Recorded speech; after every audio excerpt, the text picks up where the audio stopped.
All right, welcome to the Explainer. Today, we are cracking open the government's economic playbook. We're going to look at how they even try to steer this massive, super complicated thing we call the economy, and, what happens when they have to make these incredibly tough choices. So let's just jump right in with the big one, right? The question that really affects all of us, our jobs, our savings, our future. Can the government actually stop a recession? I mean, is it even possible to head off those really painful downturns, or are we just stuck with them? Okay, so before we can even begin to answer that, we've got to get a handle on the basic rhythm of the economy. Because here's the thing, it's not a straight line going up forever. It's more like a constant wave, these ups and downs that economists call the business cycle. Yeah, a good way to think about it is like the economy is a car on a really long road trip. Sometimes you're speeding up. That's a boom, right? Lots of jobs, lots of growth. But then, other times, you're slowing down, maybe even slamming on the brakes. That's a bust or a recession.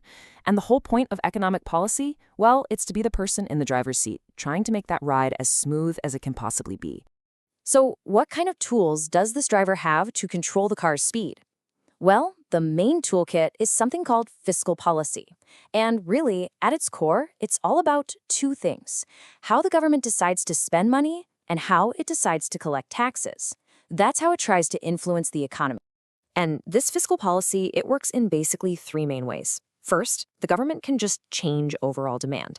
It can spend more money itself, or it can tax us less, which, leaves more cash in our pockets to spend. Second, it can invest in the future. Think big projects like infrastructure or education to build up what's called capital.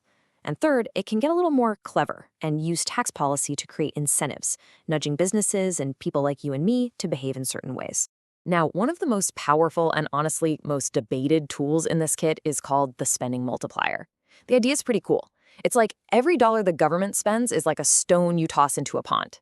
It doesn't just make one little splash worth a dollar. No, the ripples spread out and create way more economic activity across the whole pond. Just think about it for a second.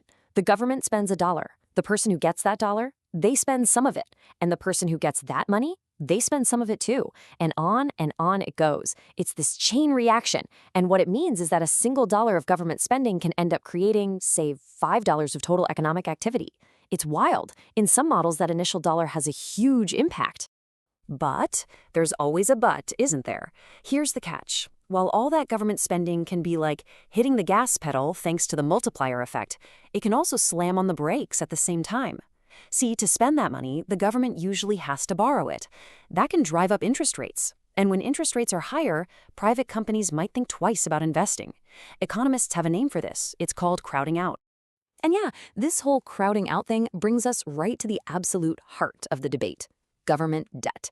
I mean, how does the government pay for all this stuff? And what in the world happens when that national credit card bill starts getting a little or a lot too high? You won't be surprised to hear that economists are, well, they're completely split on this. On one side, you have the traditional view. It says, hey, a tax cut today, even if it's funded by debt, gets people spending and boosts the economy right now, but we'll pay for it later. But then there's the other side, the Ricardian view, which basically says people are way smarter than that. They know a tax cut today just means a tax hike is coming tomorrow. So what do? They don't spend the extra cash, they save it. And if they do that, the stimulus has pretty much no effect at all.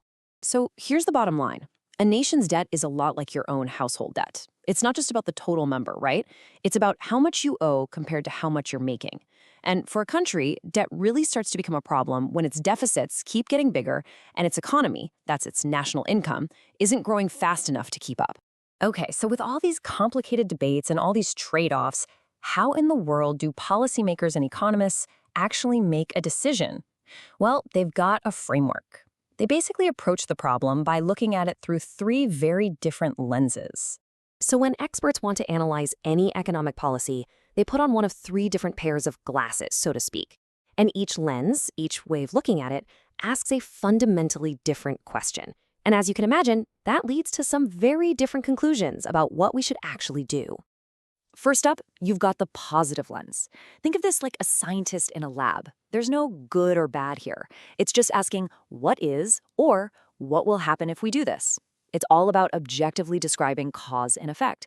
If we pull this lever, then that outcome will probably happen, all based on data and economic models. Then you have the normative lens. Now, this is more like being a doctor or an advisor. It takes all that scientific what is analysis and then adds a value judgment. It asks, okay, so what should we do? It's all about prescribing the best policy to hit a goal that we've all agreed is a good thing, like, say, lowering unemployment. And finally, we have the political economy lens. This is the realist's point of view. It kind of steps back and says, look, in the real world, decisions aren't just made in a vacuum based on perfect economic theory. Nope. They're shaped by elections, by what people think, by all kinds of political pressure. So this lens asks the ultimate question. Given all the politics, what's really going to happen? What decision will actually get made? So when you start looking at policy through all these different lenses, it leads you to one of the biggest, most fundamental debates in all of economics, really.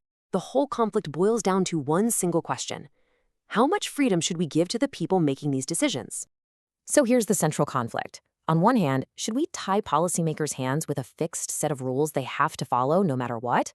The upside there is predictability, stability. Businesses and consumers love that. Or, on the other hand, should we give them discretion, the freedom to just react to stuff as it happens?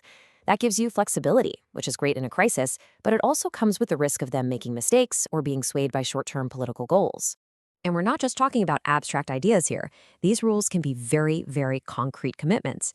For instance, a central bank might have a law telling it you must keep inflation at 2%.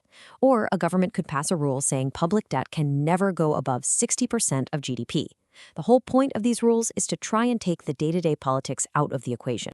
So, the big takeaway here? There's no easy answer. There's no perfect solution. It's a fundamental trade-off, and it leaves us with a really tough final question to think about. Imagine you're in a plane, and there's a huge crisis. Who do you want in the cockpit? A pilot who has to follow a strict, pre-written manual, step by step, or a pilot who has the freedom to improvise and do whatever it takes to save the day? Honestly, how you answer that question, well, it shapes everything.